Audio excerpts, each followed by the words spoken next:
Hello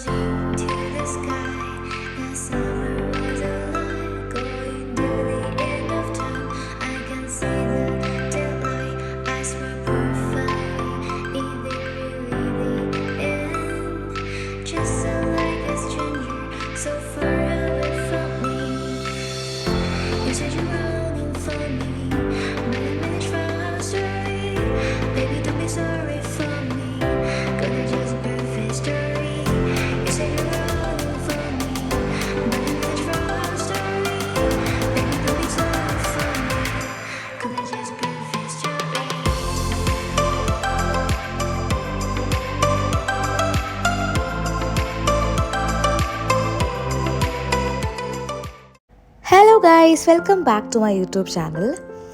അപ്പോൾ നിങ്ങൾ ഹൈലൈറ്റ്സിൽ കണ്ടല്ലോ, കുറച്ചധികം പരിപാടികളുണ്ട് ഈ ഒരു വീഡിയോയിൽ. എന്തായാലും നമുക്കൊരു കുക്കിംഗ് വീഡിയോ വെച്ചിട്ട് തുടങ്ങിയാലോ. ഇന്ന് ഞാൻ ഉണ്ടാക്കാൻ വേണ്ടി പോകുന്നത്, നമുക്കിപ്പോൾ നമ്മുടെ വീട്ടിൽ ബസ്മതി റൈസൊക്കെ ലെഫ്റ്റ് ഓവർ ആയിട്ടൊക്കെ ഉണ്ടെങ്കിൽ ഈ ലെഫ്റ്റ് ഓവർ റൈസ് വെച്ചിട്ട് ഉണ്ടാക്കാൻ പറ്റുന്ന ഒരു അടിപൊളി റെസിപ്പിയാണ് ഞാൻ കാണിക്കുന്നത്. അതിനായിട്ട് ഈ കാണുന്ന ഈ ഇൻഗ്രീഡിയൻസ് ഒക്കെ നമുക്ക് ആവശ്യമാണ്. പച്ചമുളക്, അതേപോലെ വെളുത്തുള്ളി, പിന്നെ ഇഞ്ചി, ഇതെല്ലാം നമ്മൾ ആവശ്യത്തിന് അതിൻ്റെ ഇൻഗ്രീഡിയൻസ് എല്ലാം ഞാൻ ഡീറ്റെയിൽസ് താഴെ കൊടുക്കാം. ഇതെല്ലാം നമ്മളൊരു ചോപ്പറിലിട്ടതിന് ശേഷം നന്നായിട്ട് അതൊന്ന് ക്രഷ് ചെയ്തെടുക്കണം. അത് നിങ്ങൾക്ക് ചോപ്പർ ഇല്ലെങ്കിൽ ജസ്റ്റ് മിക്സി ജാറിലിരുന്ന് ഇട്ടിട്ട് ജസ്റ്റ് ഒന്ന് ക്രഷ് ചെയ്തെടുത്താൽ മതി. എന്തായാലും നല്ല ടേസ്റ്റി ആയിട്ടുള്ള റെസിപ്പിയാണ്. നിങ്ങൾക്ക് കുറച്ച് സമയമേ ഉള്ളൂ കയ്യിൽ, എന്നാൽ നല്ല ടേസ്റ്റി ആയിട്ടുള്ള കറിയൊന്നും ഇല്ലാതെ ഉള്ളൊരു റെസിപ്പി ഉണ്ടാക്കണമെങ്കിൽ ഈ ഒരു റെസിപ്പി നിങ്ങൾക്ക് എന്തായാലും ഇഷ്ടപ്പെടും. അപ്പോൾ ഇത് ക്രഷ് ചെയ്ത് ഇതുപോലെ ആയതിന് ശേഷം നമ്മളതൊന്ന് മാറ്റി വയ്ക്കുക. ഇവിടെ ഞാൻ ചിക്കൻ ബ്രസ്റ്റ് യൂസ് ചെയ്തിട്ടാണ് ഈ ഒരു റെസിപ്പി ഉണ്ടാക്കുന്നത്. ഇതൊരു കൈൻഡ് ഓഫ് ഫ്രൈഡ് റൈസ് പോലത്തെ സംഭവം തന്നെയാണ്, പക്ഷേ ഗ്രീൻ കളറായിട്ടുള്ളൊരു ഫ്രൈഡ് റൈസാണ്. അപ്പം ഗ്രീൻ എലിമെൻറ്റ്സ് ആണ് നമ്മൾ കൂടുതൽ യൂസ് ചെയ്യുന്നത്. അപ്പോൾ 500 ഗ്രാം ചിക്കൻ ബ്രസ്റ്റാണ് ഞാൻ യൂസ് ചെയ്യുന്നത്. അത് ഇതുപോലെ നന്നായിട്ട് ചെറിയ കഷ്ണങ്ങളായിട്ട് നമ്മൾ ചോപ്പ് ചെയ്യുക. ഈ ഒരു ഹാക്ക് പൊതുവെ എല്ലാവർക്കും അറിയായിരിക്കും. ഞാനിവിടെ മല്ലിയിലയും അതുപോലെ പുതിനയൊക്കെ ഞാൻ എപ്പോഴും സ്റ്റോർ ചെയ്യാറ് ഇതുപോലത്തെ ഒരു പ്ലാസ്റ്റിക് കണ്ടെയ്നറിലായിരിക്കും. നമ്മൾ കിട്ടിയ ഈ മല്ലിയിലയും മിൻ ലീവ്സൊക്കെ നന്നായി കഴുകി വൃത്തിയാക്കിയതിന് ശേഷം നമ്മൾ താഴെ ഒരു ടിഷ്യൂ വെച്ചിട്ട് നമ്മുടെ ആവശ്യമുള്ള മല്ലിയിലയും കാര്യങ്ങളൊക്കെ വെക്കുക. അതിൻ്റെ മുകളിലായിട്ട് ഒരു ടിഷ്യൂ നമ്മൾ വെച്ച് കഴിഞ്ഞാൽ നമുക്ക് almost like 2 weeks to 3 weeks നല്ല ഫ്രഷ് ആയിട്ടുള്ള മല്ലിയില നമുക്ക് സ്റ്റോർ ചെയ്യാൻ പറ്റും. അപ്പോൾ നിങ്ങളതൊന്ന് ട്രൈ ഔട്ട് ചെയ്ത് നോക്കുക. നിങ്ങൾക്ക് അറിയെങ്കിൽ കുഴപ്പമില്ല, ഞാൻ ജസ്റ്റ് പറഞ്ഞു എന്നേ ഉള്ളൂ. അപ്പോൾ നമുക്ക് ഈ ഒരു റെസിപ്പിക്ക് മല്ലിയില നമുക്ക് ആവശ്യമാണ്, അതേപോലെ തന്നെ മിൻ ലീവ്സും നമുക്ക് ആവശ്യമാണ്. മല്ലിയിലയുടെ നമ്മൾ എത്രയാണോ മല്ലിയില എടുക്കുന്നത് അതിൻ്റെ 1/4 ഭാഗം മാത്രമേ നമ്മൾ ഈ മിൻ ലീവ്സ് എടുക്കാൻ പാടുള്ളൂ. അല്ലെങ്കിൽ അത് മിൻ ലീവ്സിൻ്റെ ആ ഒരു ടേസ്റ്റ് ഭയങ്കരമായിട്ട് കൂടുതലായിട്ട് നിൽക്കും. അത് നമ്മുടെ ഈ റെസിപ്പിക്ക് അത്ര നല്ലതല്ല. അപ്പോൾ അത് ജസ്റ്റ് ഒന്ന് നിങ്ങളൊന്ന് ശ്രദ്ധിച്ചാൽ മതി. ഇനിയിപ്പോൾ ഇത് ചോപ്പ് ചെയ്യണമെന്നില്ല, നമ്മളിതെല്ലാം ഗ്രൈൻഡ് ചെയ്തെടുക്കാൻ പോവാണ്. ഞാൻ ജസ്റ്റ് ഒന്ന് പെട്ടെന്നൊന്ന് ഗ്രൈൻഡായി കിട്ടാൻ വേണ്ടി ഒന്ന് ജസ്റ്റ് ചോപ്പ് ചെയ്തോന്നേ ഉള്ളൂ. അപ്പോൾ ഇതാണ് ഇതിൻ്റെ ഒരു അളവ്. ഇനി നമുക്ക് ആവശ്യമുള്ളത് വലിയ ഉള്ളിയാണ്. വെല്ലുള്ളി ഞാനിവിടെ ഓൾമോസ്റ്റ് ലൈക്ക് ഒരു 1.5 to 2 ഓണിയൻസ് ഞാൻ എടുത്തിട്ടുണ്ട്. അത് നന്നായിട്ട് ഇതുപോലെ ഒന്ന് ചോപ്പ് ചെയ്യുക. ഇനി നമ്മൾ ചെയ്യേണ്ടത്, നമ്മുടെ മിക്സി ജാറിൽ ആദ്യം തന്നെ നമ്മുടെ ഈ ഉള്ളിയൊക്കെ നമ്മളൊന്ന് ഇട്ട് കൊടുത്തിട്ട്, വെളുത്തുള്ളി ഞാനിവിടെ യൂസ് ചെയ്യുന്നുണ്ട്. ഒരു 3-4 വെളുത്തുള്ളി അല്ലികൾ നമ്മളിടുക. അതിനുശേഷം ഞാൻ സോക്ക് ചെയ്ത് വെച്ചിട്ടുള്ള കാഷ്യൂ നട്ട്സാണ് ഞാൻ ചേർക്കുന്നത്. ഈ കാഷ്യൂ നമ്മൾ ചേർക്കുന്നത് എന്തിനാണെന്ന് വെച്ച് കഴിഞ്ഞാൽ നല്ലൊരു ക്രീമി ടെക്സ്ചർ നമ്മുടെ ഈ ഒരു റെസിപ്പിക്ക് കിട്ടാൻ വേണ്ടിയിട്ടാണ്. അപ്പോൾ സോക്ക് ചെയ്ത് വെച്ച ഈ കാഷ്യൂ നട്ട്സ് നിങ്ങൾ മിസ് ചെയ്യരുത് ഈ ഒരു റെസിപ്പിയിൽ. അതിനുശേഷം നമ്മൾ നന്നായിട്ട് അതൊന്ന് ഗ്രൈൻഡ് ചെയ്തെടുക്കുക. ഇനി ആ ഗ്രൈൻഡ് ചെയ്ത സാധനമാണ് ഏറ്റവും താഴെ കാണുന്നത്. അതിൻ്റെ മുകളിലോട്ടായിട്ട് നമ്മുടെ മിൻ ലീവ്സ് ഇടുക, അതേപോലെ അതിൻ്റെ മുകളിലായിട്ട് മല്ലിയിലയും കൂടി ഇടുക. എന്നിട്ട് 2 പിടി നമ്മുടെ ഇതേപോലത്തെ തേങ്ങാപ്പീരയും കൂടി ഇട്ട് കൊടുക്കുക. എന്നിട്ട് നന്നായിട്ടത് കുറച്ച് വെള്ളം ഒഴിച്ചിട്ട് നല്ലപോലെ അതൊന്ന് ഗ്രൈൻഡ് ചെയ്തെടുക്കണം നിങ്ങൾ. അപ്പോൾ ഒരു പേസ്റ്റ് പരുവാവും. അത് ആക്കി കഴിഞ്ഞാൽ നമ്മളൊന്ന് മാറ്റി വയ്ക്കാം. നിങ്ങൾക്ക് വേണമെങ്കിൽ ഒരുമിച്ച് ഉള്ളിയും വെളുത്തുള്ളിയും നേരത്തെ കാഷ്യൂ പേസ്റ്റും എല്ലാം കൂടി ഒരുമിച്ച് നിങ്ങൾക്ക് ഗ്രൈൻഡ് ചെയ്യാം. എൻ്റെ മിക്സി ജാർ ചെറുതായതുകൊണ്ട് ഞാനൊന്ന് മാറ്റി ഈ ഒരു ബ്ലെൻഡറിലാക്കി ചെയ്യണമെന്നേ ഉള്ളൂ. എന്തായാലും നമുക്ക് ഒരുമിച്ച് ചെയ്താലും ഒരു കുഴപ്പമില്ല. ഞാനത് 2ആയിട്ട് ചെയ്തു എന്ന് മാത്രമേ ഉള്ളൂ. ഭയങ്കര സിമ്പിളായിട്ട് ഉണ്ടാക്കാൻ പറ്റുന്നൊരു റെസിപ്പിയാണ്. നിങ്ങൾ ആദ്യം തന്നെ നമ്മുടെ ആ ക്രഷ് ചെയ്ത് വെച്ചിട്ടുള്ള സംഭവം, പിന്നെ അതുപോലെ തന്നെ ഈ ഒരു പേസ്റ്റും ഉണ്ടെങ്കിൽ നമുക്ക് ഈ ഒരു പരിപാടി വളരെ സിമ്പിളായിട്ട് ചെയ്യാൻ പറ്റുന്നതേ ഉള്ളൂ. അപ്പോൾ ഞാൻ അതൊക്കെ ഒന്ന് പെട്ടെന്ന് തന്നെ പാത്രങ്ങളൊക്കെ ഒന്ന് കഴുകി വയ്ക്കുകയാണ്. കാരണം പെൻഡിങ് ആയി കഴിഞ്ഞാൽ പിന്നെ നമുക്ക് എല്ലാം കൂടിയിട്ട് കുറച്ച് ബുദ്ധിമുട്ടായിരിക്കും. അപ്പോൾ ഞാൻ എൻ്റെ പാത്രങ്ങളൊക്കെ ഒന്ന് കഴുകി വയ്ക്കുകയാണ് ആ ഒരു ഗ്യാപ്പിൽ. പിന്നെ നിങ്ങൾ ഇതിൽ ചേർക്കുന്ന പച്ചമുളകിൻ്റെ അളവ് നിങ്ങളുടെ വീട്ടിലത്തെ പച്ചമുളകിൻ്റെ എരിവ് എന്താണോ അതിനനുസരിച്ചിട്ട് മാത്രമേ ചേർക്കാൻ പാടുള്ളൂ. പക്ഷേ മാക്സിമം എരിവ് മുന്നിട്ട് നിൽക്കണം. കാരണം ഈ ഒരു റെസിപ്പിയുടെ ആ ഒരു സംഭവം എന്ന് പറഞ്ഞാൽ എരിവ് കുറച്ച് മുന്നിട്ട് നിൽക്കണം. കാരണം നമ്മൾ കറിയായിട്ടൊന്നും നമ്മൾ യൂസ് ചെയ്യുന്നില്ല. ഇവിടെ ഞാൻ ഓൾമോസ്റ്റ് ലൈക്ക് ഒരു 10 to 11 ഗ്രീൻ ചില്ലീസാണ് എടുത്തിട്ടുള്ളത്. പിന്നെ നമ്മൾ പൊടികളായിട്ടൊന്നും വേറെ നമ്മളൊന്നും ചേർക്കുന്നില്ല. കുരുമുളക് പൊടി മാത്രമേ നമ്മൾ പിന്നെ ചേർക്കുന്നുണ്ടാവുള്ളൂ.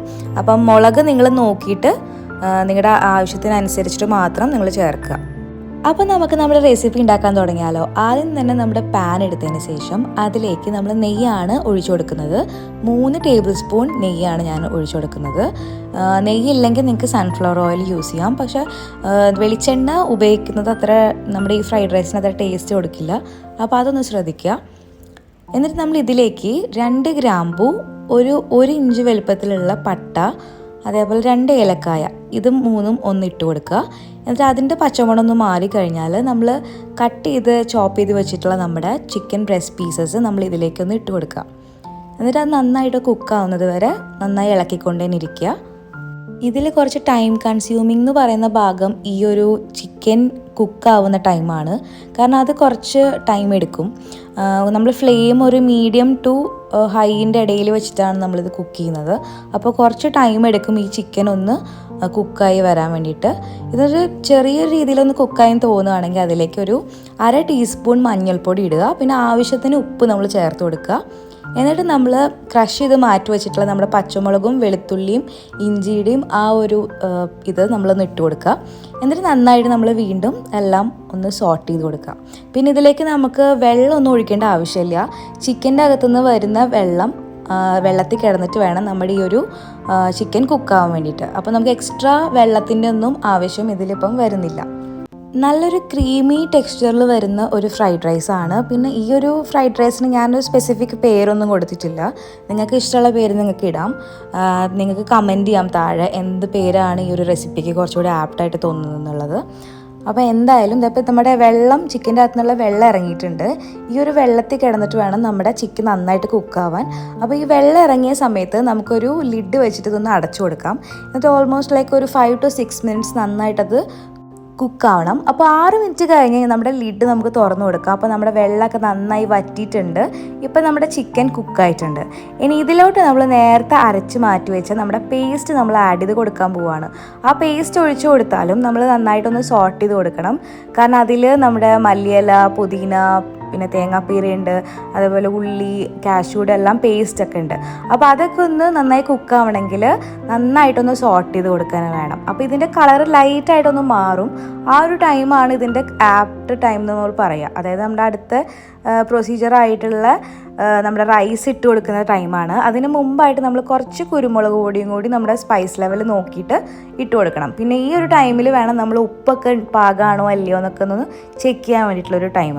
അപ്പോൾ നിങ്ങളിത് നന്നായിട്ടൊന്ന് സോട്ടേ ചെയ്തതിന് ശേഷം നമുക്കിനി ഇതിലോട്ട് നമുക്ക് കുരുമുളക് പൊടി ആദ്യം ഒന്ന് ആഡ് ചെയ്ത് കൊടുക്കാം. ഞാനിപ്പോൾ ഇതിലോട്ട് 1 ടീസ്പൂൺ അളവിലാണ് കേട്ടോ കുരുമുളക് പൊടി ആഡ് ചെയ്ത് കൊടുക്കുന്നത്. പിന്നെ ഉപ്പ് എപ്പോഴും കുറച്ച് മുന്നിട്ട് നിൽക്കണം, എന്നാലേ നമ്മുടെ റൈസും കൂടി നമ്മൾ ഇട്ട് കൊടുക്കുമ്പം അതിലേക്ക് പിടിക്കുള്ളൂ. അപ്പോൾ ഉപ്പ് കറക്റ്റ് പാകത്തിന് നമ്മളിപ്പോൾ ഇട്ട് കൊടുത്തു കഴിഞ്ഞാൽ നമ്മുടെ റൈസും കൂടി വരുമ്പം ചിലപ്പം ഉപ്പിൻ്റെ ഒരു കുറവ് നമുക്ക് ഫീൽ ചെയ്യും. അപ്പോൾ എപ്പോഴും ഒരു തരി ഉപ്പ് മുന്നോട്ട് നിൽക്കുന്ന രീതിയിൽ നിങ്ങളെപ്പോഴും ആഡ് ചെയ്ത് കൊടുക്കാം. എന്നിട്ട് നമ്മൾ വീണ്ടും കുരുമുളകും ഉപ്പൊക്കെ ഇട്ടതിന് ശേഷം വീണ്ടും നന്നായിട്ടൊന്ന് ഡ്രൈ ചെയ്തെടുക്കുക. ഇതെന്തായാലും നമ്മുടെ ഒരു ക്രീമി ടെക്സ്ചർ എന്തായാലും ഉണ്ടാവും. തേങ്ങാപ്പീരയും കാഷ്യൂനട്ടിൻ്റെ പേസ്റ്റൊക്കെ ആഡ് ചെയ്തതുകൊണ്ട് ഒരു ക്രീമി ടെക്സ്ചർ എന്തായാലും ഉണ്ടാവും. അപ്പോൾ നമ്മൾ അതൊന്ന് നന്നായിട്ടൊന്ന് സോട്ട് ചെയ്ത് കൊടുക്കണം. ഇനി നമുക്ക് നമ്മൾ കുക്ക് ചെയ്ത് വെച്ചിട്ടുള്ള അല്ലെങ്കിൽ ലെഫ്റ്റ് ഓവർ റൈസ് അല്ലെങ്കിൽ അപ്പം തന്നെ ഫ്രഷായി ഉണ്ടാക്കിയ ബാസ്മതി റൈസ് ആയാലും കുഴപ്പമില്ല, നമ്മളിതിലേക്ക് നമ്മൾ ആഡ് ചെയ്ത് കൊടുക്കാം.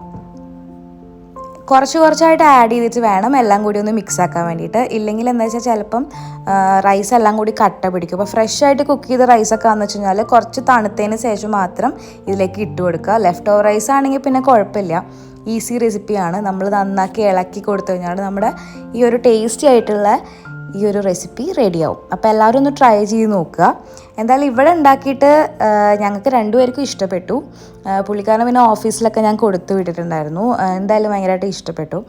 അങ്ങനെ ഫുഡൊക്കെ കഴിച്ചതിന് ശേഷം അന്നത്തെ ദിവസം ഈവനിങ് ഞങ്ങൾ ജസ്റ്റ് ഒന്ന് പുറത്തോട്ട് പോയിട്ടുണ്ടായിരുന്നു. കാരണം ഞങ്ങളുടെ 2 ഫ്രണ്ട്സിൻ്റെ ആനിവേഴ്സറി വരുന്നുണ്ട്, വെഡ്ഡിങ് ആനിവേഴ്സറി. അപ്പോൾ അതിൻ്റെ ഭാഗമായിട്ട് അവർക്ക് എന്ത് ഗിഫ്റ്റ് കൊടുക്കും എന്നൊക്കെ നോക്കാൻ വേണ്ടി നമ്മൾ അൽവാദയിലുള്ള ഹോം സെൻറ്ററിലേക്കാണ് പോയത്. അപ്പോൾ അവിടെ ചെന്നപ്പോൾ ഒരുപാട് ക്രിസ്മസ് കളക്ഷൻസ് കണ്ടു കേട്ടോ. നല്ല ഭംഗിയുള്ള ആസ്തറ്റിക്സ് വൈബിലുള്ള കുറേ ഡെക്കർ ഐറ്റംസ് കണ്ടു. എനിക്ക് ഈ ഡെക്കർ ഐറ്റംസ് എൻ്റെ ഒരു വീക്ക്നെസ്സാണ്. എവിടെ അതുണ്ടെങ്കിലും ഞാൻ അവിടെ കുറേ ടൈം സ്പെൻഡ് ചെയ്യും, എന്തെങ്കിലും ഇഷ്ടപ്പെട്ടിട്ടുണ്ടെങ്കിൽ വാങ്ങിക്കും. ഇപ്പം എല്ലാം ഞാൻ നോക്കി വെച്ചിട്ടുള്ളൂ. കുറച്ചുകൂടി ടൈം കഴിഞ്ഞിട്ട് നമുക്ക് പറ്റുന്ന രീതിയിലത്തെ സാധനങ്ങൾ മേടിക്കാമെന്ന് വിചാരിച്ചു. പിന്നെ ഇവിടെ നമ്മൾ കണ്ട ഒരു സംഭവം എന്ന് വെച്ച് കഴിഞ്ഞാൽ ഇതേപോലത്തെ നല്ല ഭംഗിയുള്ള ഡെക്കർ ഐറ്റംസ് ആയിട്ടുള്ള ഫൗണ്ടെയിൻസ് കണ്ടു. എല്ലാം നല്ല ഭംഗിയുണ്ട്. പിന്നെ ഇപ്പം ഈ ഒരു UAE നാഷണൽ ഡേയുടെ ഓഫർ പ്രകാരം എല്ലാം നല്ലൊരു ഡിസ്കൗണ്ടഡ് പ്രൈസിലാണ് അവരവിടെ കൊടുത്തിട്ടുള്ളത്. അപ്പോൾ നിങ്ങൾക്ക് ആർക്കെങ്കിലും താല്പര്യം ഉണ്ടെങ്കിൽ ഇവിടെ പോയിട്ട് ഇതൊക്കെ ചെക്കൗട്ട് ചെയ്യാം. പിന്നെ ഞാൻ കണ്ട ഒരു സംഭവം പ്ലാസ്മ ഗ്ലോബ് എന്ന് പറയുന്ന ഒരു സംഭവമാണ് കേട്ടോ. ഇത് കറണ്ടിൽ കണക്ട് ചെയ്തിട്ടുള്ള USB യൂസ് ചെയ്തിട്ടും ഒക്കെ നമുക്ക് യൂസ് ചെയ്യാം. ഇത് നമ്മുടെ ഫിംഗർ ടിപ്സ് നമ്മൾ ഇതിൻ്റെ മുകളിൽ വെച്ച് കഴിഞ്ഞാൽ ഇതിങ്ങനെ റേഡിയേറ്റ് ചെയ്യും. അത് നല്ലൊരു ഭംഗിയുള്ളൊരു സംഭവമാണ്. ലൈറ്റൊക്കെ ഓഫാക്കിയിട്ട് ചെയ്യുകയാണെങ്കിൽ ഈ ഒരു നല്ലൊരു ഭംഗിയുള്ളൊരു സംഭവമാണ്. ഒരു സെൻസറി ഫീൽ കിട്ടുന്ന ഒരു ഐറ്റമാണ്. അപ്പോൾ ഇത് കണ്ടപ്പോൾ ഒരു രസം തോന്നി. അപ്പോൾ ഇതാണ് അതിൻ്റെ ഡീറ്റെയിൽസും കാര്യങ്ങളും. 21 ദിർഹത്തിനാണ് ഇപ്പോൾ അത് കൊടുക്കുന്നത്. പ്ലാസ്മ ഗ്ലോബ് എന്നാണ് അവർ പറയുന്നത്.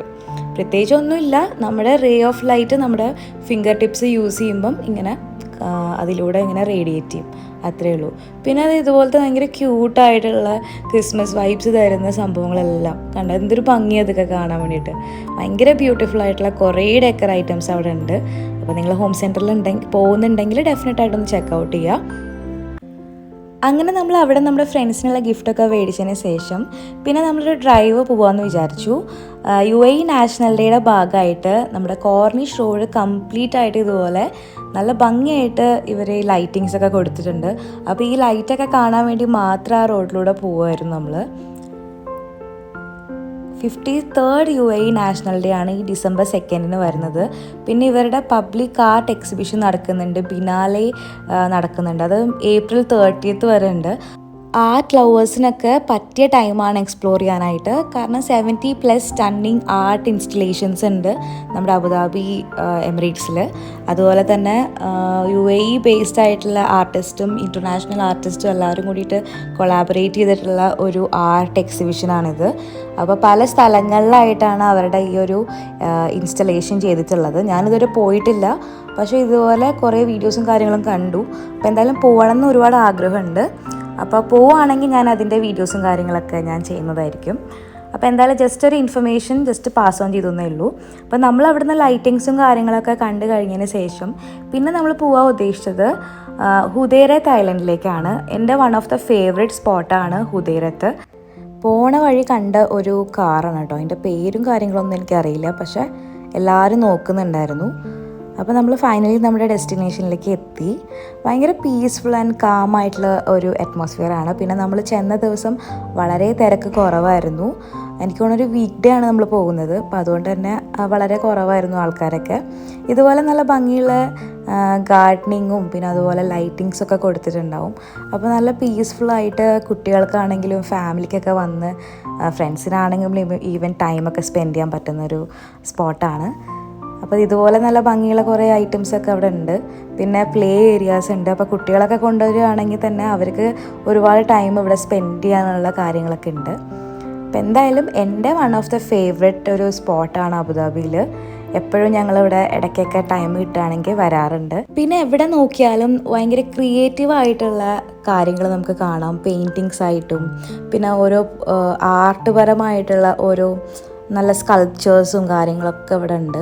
അപ്പം എൻ്റെ ഒരു ഫേവറേറ്റ് സ്പോട്ടാണ്. അപ്പം നമ്മൾ രാത്രി എനിക്ക് തോന്നുന്ന ഒരു 11 o'clock ടൈമിലാണ് നമ്മളിവിടെ എത്തിപ്പെട്ടത്. 12 o'clock വരെ അവിടെ ഉണ്ട്. ഇത് ഓപ്പൺ ആയിരിക്കും. നമ്മൾ അവിടെ നിന്ന് ഇറങ്ങുമ്പോൾ ഓൾമോസ്റ്റ് ലൈക്ക് 12:30 ടൈമൊക്കെ ആയി. അപ്പോൾ അവിടെയൊക്കെ ഇങ്ങനെ ചുമ്മാ ഇങ്ങനെ നടക്കുമായിരുന്നു. അപ്പോൾ അതിൻ്റെ വീഡിയോ ഒക്കെ എടുത്തതാണ്. എന്തായാലും നല്ല ഒരു അബുദാബിയിലൊക്കെ ഉണ്ടെങ്കിൽ നിങ്ങളിവിടെ വന്നിട്ടില്ലെങ്കിൽ എന്തായാലും ഡെഫിനറ്റായിട്ടൊന്ന് വന്ന് നോക്കണം. പിന്നെ ഇതിൻ്റെ 2 ഭാഗമായിട്ടാണ് ഇപ്പോൾ തിരിച്ചിരിക്കുന്നത്. ഒന്ന് ഈ ഒരു ഏരിയയിലോട്ട് വരാനുള്ളൊരു സ്പോട്ടും പിന്നെ അതുപോലെ വേറൊരു സ്പോട്ടും കൂടി ഉണ്ട്. അവിടെ ഇപ്പോൾ എന്തോ എക്സിബിഷനും ഫ്ലീ മാർക്കറ്റൊക്കെ നടക്കുന്നുണ്ട്. അപ്പോൾ ആ ഒരു ഏരിയയിലോട്ട് ഓൾറെഡി ഭയങ്കര ട്രാഫിക്കും ബ്ലോക്കൊക്കെയാണ്, വണ്ടികളും കാര്യങ്ങളൊക്കെ ആയിട്ട്. പക്ഷേ ഇവിടെ ഇപ്പോൾ വരികയാണെങ്കിൽ നല്ല പീസ്ഫുള്ളായിട്ട് നമുക്ക് ടൈം സ്പെൻഡ് ചെയ്യാൻ പറ്റിയിട്ടുള്ളൊരു സ്പോട്ടാണ്. അപ്പോൾ നമ്മൾ കയറി ഇങ്ങനെ വരുമ്പം നമ്മൾ നേരെ കാണുന്നത് ബീച്ചാണ്. അതായത് അവിടെ ഹുദൈറത്തുനിന്ന് ഇങ്ങനെ ബീച്ചിൻ്റെ നടുവിലായിട്ട് ഇങ്ങനെ അവർ ലൈറ്റിങ്ങും കാര്യങ്ങളും കൊടുത്തിട്ടുണ്ട്. പിന്നെ ഈ താറാവുകളൊക്കെ ഇങ്ങനെ പോകണമുണ്ടോ, അവിടെയൊക്കെ നമുക്കിങ്ങനെ കയാക്കിങ് പരിപാടിയും ഒക്കെ അവിടെ നടക്കുന്നുണ്ട്. പക്ഷെ ഇപ്പോൾ നൈറ്റ് ആയതുകൊണ്ട് അതൊന്നും അലൗഡ് അല്ല. പിന്നെ ഇപ്പോൾ വിൻ്റർ ടൈം വരെയല്ല, അപ്പോൾ വിൻ്ററിനൊക്കെ വന്ന് ഫാമിലി ആയിട്ടൊക്കെ ടൈം സ്പെൻഡ് ചെയ്യാൻ പറ്റിയ ഒരു അടിപൊളി സ്പോട്ടാണ്. എനിക്ക് തോന്നുന്നു ബാർബിക്യൂ ഈ ഒരു സ്പോട്ടിലൊന്നും ചെയ്യാൻ പറ്റുമെന്ന് എനിക്ക് തോന്നുന്നില്ല. പക്ഷേ ഫാമിലി ആയിട്ട് നമുക്ക് ഫുഡൊക്കെ കൊണ്ടുവന്നിട്ട് ഗ്യാദർ ചെയ്തിരുന്ന് ടൈമൊക്കെ സ്പെൻഡ് ചെയ്യാൻ പറ്റുന്ന ഒരു സ്പോട്ടാണ്. ഫോട്ടോസൊക്കെ എടുക്കാൻ വേണ്ടിയിട്ട് ആഗ്രഹമുള്ള ആളുകളാണെങ്കിൽ ഒരുപാട് നല്ല ഫോട്ടോ സ്പോട്ട്സ് ഉണ്ട്. പിന്നെ നമുക്ക് ഫുഡും കാര്യങ്ങളൊക്കെ കഴിക്കാനൊക്കെ ആയിട്ടുള്ള കെഫേസും ഇവിടെ അവൈലബിൾ ആണ്. ഹുക്ക സ്പോട്ട്സ് ഉണ്ട്. പിന്നെ കുട്ടികൾക്കൊക്കെ ടൈം സ്പെൻഡ് ചെയ്യാൻ പറ്റിയ ഒരു സ്പോട്ടെന്ന് പറയാൻ കാരണം ഇതേപോലെ സൈക്ലിങ്ങും പരിപാടിയൊക്കെ നല്ല പീസ്ഫുള്ളായിട്ട് അവർക്ക് എൻജോയ് ചെയ്യണമെങ്കിൽ ഇത് നല്ലൊരു സ്പോട്ടാണ്. പിന്നെ ടീമായിട്ട് ഫ്രണ്ട്സൊക്കെ വന്ന് എല്ലാവർക്കും കൂടി ഗെയിംസും കാര്യങ്ങളും ഔട്ട്ഡോർ ഗെയിംസ് കളിക്കാനുള്ള സ്പോട്ട്സും കാര്യങ്ങളൊക്കെ ഉണ്ട്. വോളിബോൾ ആണെങ്കിലും ബാസ്ക്കറ്റ് ബോൾ ആണെങ്കിലും അതിനുള്ള പ്ലേ ഏരിയാസൊക്കെ ഇവിടെ അവർ പ്രൊവൈഡ് ചെയ്തിട്ടുണ്ട്. അവയെല്ലാം കൊണ്ടും നല്ല അടിപൊളിയായിട്ടുള്ള ഒരു എൻ്റർടൈനിങ് അല്ലെങ്കിൽ ഒരു എൻ്റർടൈൻമെൻറ്റ് ആഗ്രഹിച്ച് വരികയാണെങ്കിൽ നമ്മുടെ ഈ ഒരു ബിസി സ്കെഡ്യൂളിൽ നിന്നൊക്കെ നമുക്ക് മാറി നമുക്ക് എൻജോയ് ചെയ്യാൻ പറ്റിയൊരു സ്പോട്ടാണ്. പിന്നെ പുതിയതായിട്ട് ഇപ്പോൾ അവിടെ ഇതേപോലത്തെ നമ്മൾ പൈസ കൊടുത്തിട്ടുണ്ടെങ്കിൽ നമുക്ക് ഇതുപോലെ ഗെയിമൊക്കെ കളിക്കാൻ വേണ്ടി പറ്റും. ഇതിപ്പം ഈ ഒരു വാട്ടറിൽ പോകുന്ന ഈ ഒരു താറാവുകളെ നമ്മൾ പിടിക്കുകയാണെങ്കിൽ ആ ഒരു നെറ്റ് പോലത്തെ സംഭവത്തിൽ നമ്മൾ എത്ര എണ്ണം നമ്മൾ ക്യാച്ച് ചെയ്യുന്നു അതിനനുസരിച്ചിട്ട് ഒരു കൗണ്ട് എന്തോ ഉണ്ട്. അപ്പോൾ നമുക്ക് ഈ സോഫ്റ്റ് ടോയ്സ് ഗിഫ്റ്റായിട്ട് കിട്ടും. ഇതിപ്പം എനിക്ക് തോന്നുന്നു UAE-ലും ഒക്കെ ഒരുപാട് ഈ ഫ്ലീ മാർക്കറ്റ്സിലും അതേപോലെ എൻ്റർടൈനിങ് സോൺസിലൊക്കെ വെക്കുന്ന ഒരു ഗെയിമാണ്. അപ്പോൾ നമ്മൾ പേയ്മെൻറ്റ് ചെയ്യണം. എത്ര ഒരു എമൗണ്ട് പേ ചെയ്ത് കഴിഞ്ഞാൽ എത്ര നമ്പർ ഓഫ് ഡക്സിനെ നമ്മൾ അറ്റ് എ ടൈം എടുക്കുകയാണെങ്കിൽ അതിൻ്റെ കൗണ്ട് ഈക്വൽ ടു ആ ഒരു സോഫ്റ്റ് ടോയ് കിട്ടും. അങ്ങനെ എന്തോ ആണ്. പക്ഷെ നമ്മൾ കളിച്ചൊന്നുമില്ല. പക്ഷെ ഒരുപാട് കുട്ടികളൊക്കെ അവിടെ ഇത് കളിക്കുന്നുണ്ടായിരുന്നു. പിന്നെ അവിടെ ഒരു ബ്രിഡ്ജ് ഉണ്ട്. ആ ഒരു ബ്രിഡ്ജിലൂടെ നമ്മൾ നടന്നിങ്ങനെ ചെല്ലുകയാണെങ്കിൽ നമുക്ക് കുറച്ച് ബീച്ചിൻ്റെ കുറച്ച് ഏരിയയിലോട്ട് നമുക്ക് നടന്നെത്താം. അപ്പോൾ നമ്മളൊരു ഈവനിങ് ടൈം നമുക്ക് വരികയാണെങ്കിൽ നമുക്ക് ബ്യൂട്ടിഫുൾ ആയിട്ടുള്ള സൺസെറ്റ് നമുക്ക് വിറ്റ്നസ് ചെയ്യാൻ വേണ്ടി പറ്റും. അപ്പം നമ്മളിപ്പോൾ രാത്രി പോയതുകൊണ്ട് ആ ഒരു നൈറ്റ് ആയിട്ടുള്ള വിഷനിൽ എങ്ങനെയാണോ കാണുന്ന ആ ഒരു വീഡിയോ ആണ്. പക്ഷേ ഒരു ഈവനിങ് ഒക്കെ വരികയാണെങ്കിൽ നല്ല ബ്യൂട്ടിഫുൾ ആയിട്ടുള്ള സൺസെറ്റ് നിങ്ങൾക്ക് കാണാൻ പറ്റും. ഭയങ്കര കളർഫുൾ അല്ലെങ്കിൽ ഭയങ്കര ക്രിയേറ്റീവായിട്ട് ആർട്ടിനൊക്കെ ഇഷ്ടപ്പെടുന്ന ആളുകൾക്ക് ഏറ്റവും കൂടുതൽ ഇഷ്ടപ്പെടുന്ന ഒരു സ്പോട്ടായിട്ടാണ് എനിക്ക് തോന്നിയിട്ടുണ്ട്. ഞാൻ ഏറ്റവും ഫസ്റ്റ് അബുദാബിയിൽ വന്ന സമയത്ത് ഹുദൈറത്തിൽ പോയപ്പോൾ തന്നെ എനിക്ക് ഭയങ്കര ഇഷ്ടപ്പെട്ടു. പക്ഷെ അന്ന് ഈ പറയുന്ന റീക്രിയേഷണൽ ഏരിയാസോ അല്ലെങ്കിൽ ഇങ്ങനത്തെ പരിപാടികളും കാര്യങ്ങളൊന്നും ഉണ്ടായിരുന്നില്ല. ഈ ഗെയിംസിൻ്റെ സംഭവം അങ്ങനെയൊന്നും ഉണ്ടായിരുന്നില്ല. പക്ഷേ ഒരുപാട് എനിക്ക് ഇഷ്ടപ്പെട്ടിട്ടുള്ളൊരു സ്പോട്ടാണ്. പക്ഷെ അന്ന് മുതൽ എപ്പോൾ നമുക്കൊരു ഫ്രീ ടൈം കിട്ടുകയാണെങ്കിൽ ഞാൻ എപ്പോഴും അക്കീടെ അടുത്ത് തന്നെ കൊണ്ടുപോകാൻ വേണ്ടി പറയുന്നൊരു സ്പോട്ട് ഈ ഒരു ഹുദൈറത്ത് തന്നെയാണ്. ഇപ്പം ഒരുപാട് മാറ്റം വരുത്തിയിട്ടുണ്ട്. കാരണം ഇതുപോലെ നല്ല ഭംഗിയിൽ ഇരിക്കാനുള്ള സ്ഥലങ്ങളും അവിടെ ഞാൻ ചുമ്മാ പോയി ഇരിക്കുകയാണ്. ഞാൻ ഉദ്ദേശിച്ച പോലത്തെ ഫോട്ടോ ഒന്നും എനിക്ക് കിട്ടിയില്ല. എന്തായാലും പോയ പോക്കല്ലേ എന്ന് വിചാരിച്ച് ഞാൻ അവിടെ ഇരുന്ന് കുറച്ച് പോസൊക്കെ ചെയ്തു. അങ്ങനെ നമ്മൾ അവിടെ നിന്ന് വർത്താനവും കാര്യങ്ങളൊക്കെ പറഞ്ഞ് നമ്മൾ തിരിച്ച് നമ്മൾ വീട്ടിലോട്ട് പോവുകയാണ്. ഇപ്പോൾ ഓൾമോസ്റ്റ് ലൈക്ക് 12:30 കഴിഞ്ഞു കേട്ടോ, രാത്രി പുലർച്ചെയായി. അപ്പോൾ എന്തായാലും നല്ലൊരു നൈറ്റായിരുന്നു. അടിപൊളിയായിട്ട് സ്പെൻഡ് ചെയ്തു. ബ്യൂട്ടിഫുള്ളി സ്പെൻഡ് തന്നെ പറയാം. അപ്പോൾ നല്ല ഹാപ്പി ആയിട്ടാണ് നമ്മൾ തിരിച്ചു പോകുന്നത്. ഇനിയിപ്പോൾ നമുക്ക് പ്രത്യേകിച്ച് പരിപാടികളൊന്നുമില്ല. നമ്മൾ കാറൊക്കെ പാർക്ക് ചെയ്തതിന് ശേഷം നമ്മൾ തിരിച്ച് വീട്ടിലോട്ട് പോവുകയാണ്. എന്തായാലും നമ്മുടെ ഫ്രണ്ട്സിൻ്റെ വെഡിങ് ആനിവേഴ്സറി വരുന്നത് നെക്സ്റ്റ് ഡേ ആണ്. അത് ഈവനിങ് ആണ് ആ പ്രോഗ്രാം ഉള്ളത്. അപ്പോൾ അതിൻ്റെ കുറച്ച് വീഡിയോസും കൂടി ഞാൻ എടുത്തിട്ടുണ്ട്. അപ്പോൾ അത് ഞാൻ ഇതിൻ്റെ ലാസ്റ്റായിട്ട് ഞാൻ കൊടുക്കാം. എന്തായാലും ഈ ഒരു ദിവസം നമ്മൾ ഇതൊക്കെ കഴിഞ്ഞ് നമ്മൾ നേരെ പോയി കിടന്നുറങ്ങി.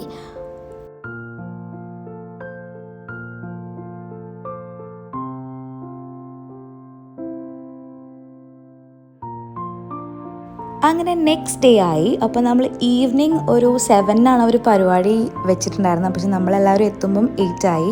ഞാനും അക്കയും പിന്നെ അതുപോലെ ശ്രീതേട്ടനും അഞ്ജലിയും ഉണ്ടായിരുന്നു. ഞങ്ങൾ 4 പേരും കൂടിയിട്ടാണ് പോയത്.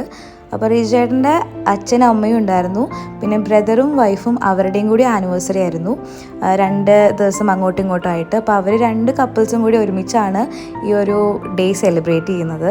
എനിവേ ഞാൻ ആദ്യമായിട്ടാണ് റിജുചേട്ടൻ്റെ വീട്ടിലോട്ട് പോകുന്നത്.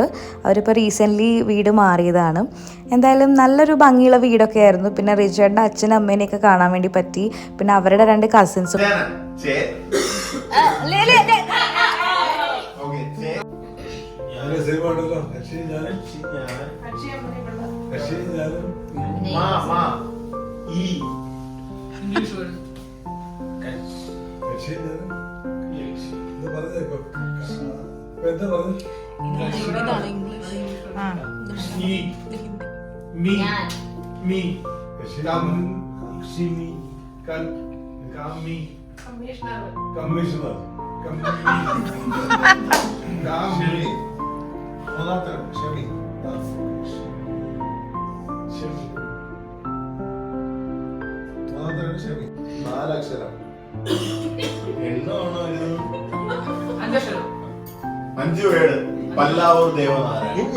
നമ്മളൊരു 8 മണിക്ക് അവിടെ എത്തി. നമ്മൾ ഇറങ്ങാൻ നേരം ഓൾമോസ്റ്റ് ലൈക്ക് 1:30 ആയി.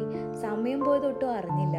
മെയിൻലി നമ്മൾ ഈ ഒരു ഗെയിമും കാര്യങ്ങളിലൊക്കെ ഇൻവോൾവ് ആയപ്പം എല്ലാവരും ഭയങ്കര കോമ്പറ്റീഷൻ മൈൻഡിലായിരുന്നു. വിട്ടുകൊടുക്കാനുള്ളൊരു മൈൻഡ് സെറ്റ് 2 ടീമിലും ഉണ്ടായിരുന്നില്ല. അപ്പം അങ്ങനെ ആ ഒരു ഗെയിം വളരെ ഭയങ്കര സക്സസ്ഫുള്ളി കംപ്ലീറ്റ് ആയി തന്നെ പറയാം. അഫ്കോഴ്സ് ഗേൾസ് ആണ് ഈ ഒരു ടീമിൽ നമ്മൾ ജയിച്ചത്.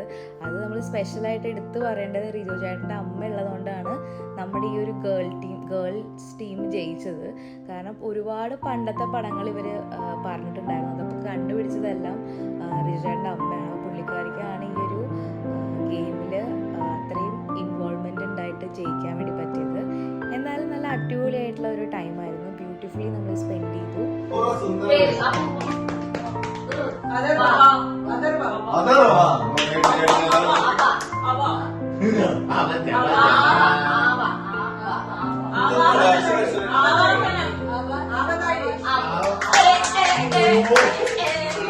അങ്ങനെ നല്ല അടിപൊളിയായിട്ടൊരു ദിവസം അവിടെ എൻഡ് ചെയ്തിരിക്കുകയാണ്. നമ്മൾ തിരിച്ച് വീട്ടിലോട്ട് എത്തി. നമ്മളൊരു ചായയൊക്കെ കുടിച്ചിട്ടുണ്ടായിരുന്നു കേട്ടോ വരുന്ന വഴിക്ക്. പിന്നെ അതൊന്നും കാണിച്ചില്ല. അപ്പോൾ എന്തായാലും ഈ ഒരു വീഡിയോ എല്ലാവർക്കും ഇഷ്ടമായെന്ന് വിചാരിക്കുന്നു. വീണ്ടും നല്ലൊരു വീഡിയോ ആയിട്ട് കാണുന്നത് വരെ thank you so much for watching. Keep supporting. Take care.